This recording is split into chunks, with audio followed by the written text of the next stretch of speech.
Good afternoon, ladies and gentlemen. Thank you for having me here. My name is Randy Atlas. I am a registered architect in Florida and also a PhD in criminology, which makes me America's only architect criminologist, which is different than being a criminal architect. By the way, there is a criminal architect. If you've read the news, there's that architect in New York City who is a serial killer who killed like 14 girls along the dunes there on Long Island, and the forensics, the CSI got caught up and he finally got arrested, and now they're going to go after him for the murder of these girls from 25 to 30 years ago. So there are criminal architects out there, but that's not me. There we go. And I published this book, which is sort of the leading textbook on SIPTED, 21st Century Security in SIPTED. I did bring one copy with me, so if someone would like to acquire that, I will autograph it for you. It will be a collector's item. All right. Warning, my sense of humor may hurt your feelings. I am the official voice of sarcasm and cynicism of SIPTED. So if you hear that tone, it's because I am surrounded by incompetence. But for the grace of God, we just don't fall into a giant dark hole in the sky. I mean, you know, it is shocking how much pain and suffering happens unnecessarily, the mass shootings, the buildings that fall down, because of incompetence. The architect didn't design it well. The principals, that school shooting where the principals warned 3 times of that student that had a gun, and they didn't take the student aside and search him and search his locker, and then pulls out the gun and shoots his teacher. You know, I mean, there's no excuse for this kind of things that are happening. And when you look at threats to internal security, we have domestic violence, displacement of crime, the release of persons deprived of liberty, cyber crime, which is really big now, transnational crime, and corruption. So these are all the factors that play. There's a lot of variables of why we have our life environment, the situation here in Sao Paulo with the amount of crime. This morning's news, as I was getting ready to come here, there was 4 videos of people getting robbed on the streets, either from the cars or the motorcycles coming up and grabbing you, and 3 of the 4 were women getting attacked, which goes back to our previous discussion about how do we make the streets safe for, I say, children and women, because men are just, you know, what we are. Life today is a proverbial shouting match. SIPTED involves listening to solving community problems. And as SIPTED practitioners, part of the skills they teach us is to be good listeners, is to ask good questions, as we just heard from the previous presentation. How do we demand, respect, expect civility, and develop consensus if there are no consequences for your actions? So in the US, we're basically, in present time, note sarcasm, it's a free-for-all. There is no civility. There is no consequences for your actions. And then when you have consequences, they either say the police are overacting or they shot somebody even though he's walking around with a machete swinging at people. I mean, it's crazy world out there. Everyone is up in arms if you're an ist. Oh, you're a racist because, really? No. You're a sexist, an extremist, an anti-vaxxist, a narcissist, a socialist, an anarchist. As SIPTED practitioners, our job is to be centrists in the middle. We understand there are forces to the right and to the left, and our job is to sort of figure out how to mediate in the middle to affect compromise, that unusual term. Why are we still arguing if the earth is flat or round? Oops. See? The forces of darkness are right at hand here. Thank you. Yes. You know, I mean, there are people, I swear to God, at school board meetings that are still that still think the earth is flat, that the vaccine was made up by, you know, Bill Gates, that, I mean, we are dealing with the insanity that we no longer reside on science and logic, but just strictly an emotional, how do I get my 5 minutes of fame on Facebook or TikTok? There are articles that are coming out about SIPTED and target hardening, and they're just saying that they're calling it hostile architecture. Well, you have to make a priority. We'll relate it in San Paulo terms. Every street that I've driven around here for the last 3 days, all the mansions and businesses have a 10-foot wall, razor ribbon on top, electrical fence on top, and I even saw some classic old-style Havana SIPTED, which was broken glass embedded on top of the wall. Why do you think that is? Because clearly there's a fear factor of protecting those homes, those people, those businesses, and those persons. And so what is the alternative? If in fact there is real fear, then we have to do target hardening, unless we can somehow create a different dynamic of social activity. Can SIPTED address divergent social philosophies and approaches and support a holistic, inclusive approach? That is the key to SIPTED, which is looking at the big picture. And when I teach SIPTED, I do an online course, it's about looking at the big picture, the 10,000-foot view before you get to the 100-foot view. I deal with, again, part of the incompetence I deal with is that people are just, it's me, and people walk around with their phones doing selfies all the time. We didn't have that 30, 40 years ago. The self-absorption and narcissism just wasn't available to everyone to basically broadcast as a podcaster, as a malevolent force spewing their views not even based on logic, science, or reason. Too sarcastic? I heard a oh wow there. And support holistic, inclusive approaches, but controlling or influencing the social attitudes and perceptions is much more difficult than controlling the physical environment. And that goes right into that last presentation of first generation SIPTED. You know what? I can put a fence in. I can add a camera. I can put a door in that you'd have to blow up to get through. But to change someone's attitude from their addictiveness personality, their narcissism, their collective mental illness of, I'm going to say just the United States, I won't speak for the rest of the world, but I mean, when did we become a mentally ill country where every single mass shooter, including just recently last week, the guy who shot 18 people in Maine, oh, he got fired from a job, he had mental issues, he wasn't happy. Really? I'm unhappy all the time. It's called being an adult.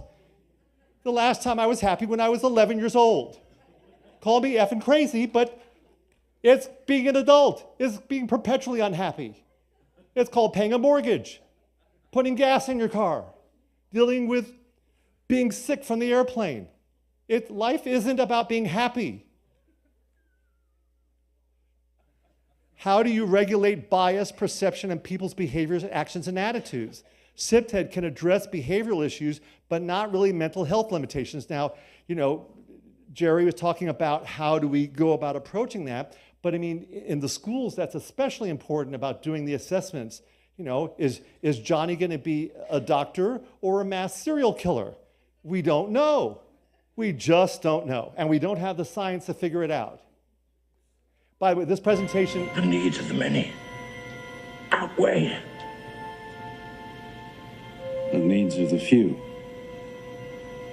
Or the one. That is the affirmation for SIPTED. How do we get return on investment? How do we get the needs of as many people, the big part of the bell curve, the 87.7%, not just the outliers, the people who whine and complain the most? Consensus building is a process involving good faith effort to meet the interests of all stakeholders and seek a unanimous agreement, easier said than done, including the right people and set expectations, assigning roles and responsibilities, engage in group problem solving, and reach agreement if that's even possible. Hold people to their commitments. So when I've gone in to do SIPTED assessments in communities, I've invited the naysayers and the police, and I make sure someone from the mayor's office is there, or the political structure, and especially the fire department, because they only have one word in the vocabulary. I don't know about South America, but in the United States, the fire marshal has power of God. When the fire marshal speaks, flames come out of their hands. Why? Because they have the power to use the N-word. No, not that N-word. No. I want to put this here. No. My driveway needs it. No. I need to do 10 stories. No. So if we involve the people who are the most difficult challenges and we get their buy-in that we need to get this interaction between the buildings, the street, and the people, then we start seeing a change in attitudes. When there's a consensus, everyone agrees on something. Building consensus is a critical skill for facilitators and consultants who help groups work together to address issues, meet objectives, and resolve problems. Disagreements can arise due to a variety of reasons, and it's essential to understand the reasons in order to build consensus. People disagree because they've not been clearly heard or understand the other person's viewpoint and the reasons for supporting the alternative view. I mean, what have you done for me lately? Wait a minute, wait for that Janet Jackson moment. Snap. If you're a Janet Jackson fan, what have you done for me lately? It's a top 40 song. Okay. Okay. You know, but that's where people's are. What are you doing for me? Why is this important to me? They have heard and understand, but they have different experiences or hold different values that result in preferring one alternative to the other. They have different value systems or experiences, which goes back into the second generation Safeties of culture and threshold capacity.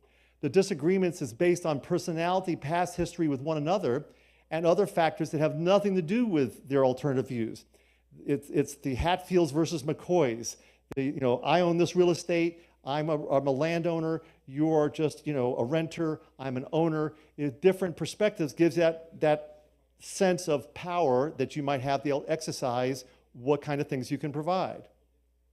The advantage of consensus decisions is making a group decision for the majority of stakeholders, giving persons a sense of involvement.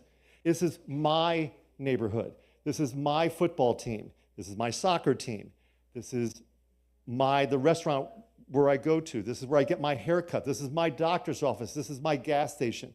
It's that sense of community involvement and ownership, which is one of the basic principles of SIPTED, first generation of territoriality and boundary definition. The disadvantages of consensus include groupthink, which those with power leverage their position and agreeing to making bad decisions with the pretense it represents the majority. So if you have the golden rule, as the young people in the room here, if you ever heard your parents say, the golden rule, I have the gold, I make the rules. If you're living under my roof, you do what I say until you're 18, and then you can give me a queen's wave goodbye. The power consensus, however, is a key stage in opening up the discussion to allow everyone to share their feelings and needs and opinions. It's SIPTED 101, problem seeking before problem solving. And when I teach police officers, that's a big challenge because they go into immediately shoot, no shoot, put up a bigger fence, bigger camera, rather than why are people loitering and clustering here? Why is there drug trafficking here? Why is there prostitution here? Why is this neighborhood in such distress? Recognizing all the different things that are going on for people first is essential to finding a solution which suits everyone. And Jerry discussed that this morning about me teaching a room full of students and academics and other speakers and vendors is great, but we're not talking to the people who are sleeping on the sidewalk out there. We're not talking to the politicians who are squandering the money that instead of building affordable housing and daycare and the social services needed so that people aren't sleeping on the streets. Now, if they're choosing to sleep on the streets because they're street vampires, that's another story. But in the US, we have lots of social services that provide housing, that provide medical, that provide daycare, and there's still people that choose to sleep on the street. That's called being a camper or mental illness, in my opinion, as a criminologist. How to make a difference? We can alter high-impact crimes. And yes, I'm grabbing my 10 minutes of my my question time so I can get through the lion's share of this. I already cleared it with Macarena, so I'm just going for it. We can alter high-impact community crime by nurturing a sense of community. Getting consensus is critical, but not at the expense of erasing or canceling other people. The civilization of a community has to be an obligation to act like human beings. We've forgotten that. With connection, communication, cohesion, and a lost art known as civility. When did it become okay just to be rude and be so narcissistic and self-absorbed that I slam the door, that I'm not watching my neighbor's house anymore? Tonight, Harry Smith has a close look at a neighborhood that hasn't had a new grocery store in 50 years and why it's already breaking barriers. Waterloo, Iowa is on a top 10 list, has been for several years, rated among the worst places for Black Americans to live, a community that's long felt underserved. Developer Rodney Anderson believes that is soon to change. This is a real grocery store. This is a real grocery store. You know, real grocery store, real jobs, real people, and real hope. A 28,000 square foot, $10 million plus project that includes literacy programs, after school activities, jobs and training for the formerly incarcerated. It's called All In. It's a community center that just so happens to sell groceries. All In stands in sharp contrast to the trend of stores closing in cities because of crime. Anderson vows that will not be a problem here. If they see blight, they're going to do blighted things. If they see development, they see success, this is a community store, so the community shall protect it. Self-protect. Yes, self-protect. That faith, that hope, drew the attention of Naira Jordan, who works for the social impact arm of American Family Insurance. It's really important that we connect ourselves to the individuals in community. People in community that are closest to the issue are also the ones that are the innovators, the change makers that have the solutions. As best as anyone can remember, it's more than 50 years since a new grocery was built near here. What do you say to the naysayers? Come shop. I say come shop. Harry Smith, NBC News, Waterloo, Iowa. The power of this little news story is that it can't be done. It can't be done. And yet, you know, we're clicking our heels 3 times. I want to go back to Kansas. It can be done. It can be done. But there has to be clear intention. There has to be infrastructure, like we talked about earlier. There has to be all of the different opportunities of how we create a sense of community. So in fact, that people want to participate and invest and make a difference. Can't we all just get along? The mission and challenging of SIPTED is to create a more welcoming nation, city, community, and neighborhood where everyone can belong. But be careful what you ask for. That also includes the street vampires, the homeless. And the difference between street vampires and homeless is the fact that is the issue of choice. I submit for your consideration. The people who are homeless because of need, they lost their home, they lost their job, they don't have the resources. Okay, that's where the social services come in. The people who are the parasites who come in there and are selling the windshield wipers at your intersections, the people who are breaking into the homes, the result that we're seeing that embassy-level security up and down these streets of the homes and businesses with the 10-foot walls and the razor ribbon and the electric fences. Where does that come in? That's from a fear factor of what could happen because people don't feel safe.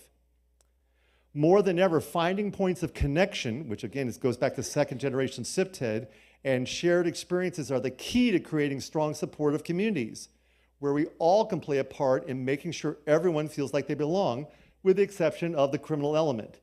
In the US, we are being plagued by organized retail theft crime right now, the flash mob robs.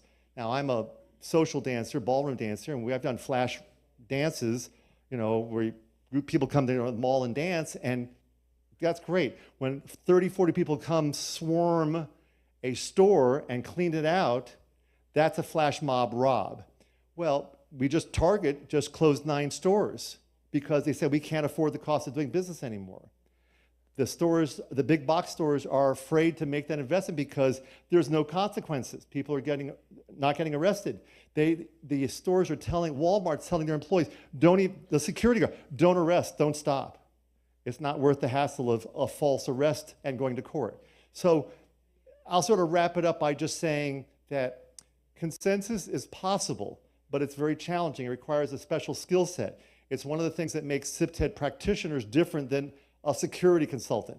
When I'm doing security design on a jail or a prison, it's about keeping someone in or keeping someone out, or a bank, or a vault, or an IT communication center. But that's very different than SIPTED, which is about asking the questions about how do we get you involved? How do we get you better? How do we make you mentally more stable so that your first reaction isn't to go buy a gun and hurt people? to participate in that effort. And consensus is possible, but it does require training, as Jerry very clearly brought out, and how we bring that training to police officers and to social workers and to urban planners and architects and the government powers to be can make a positive difference in making your community safer for people. Thank you.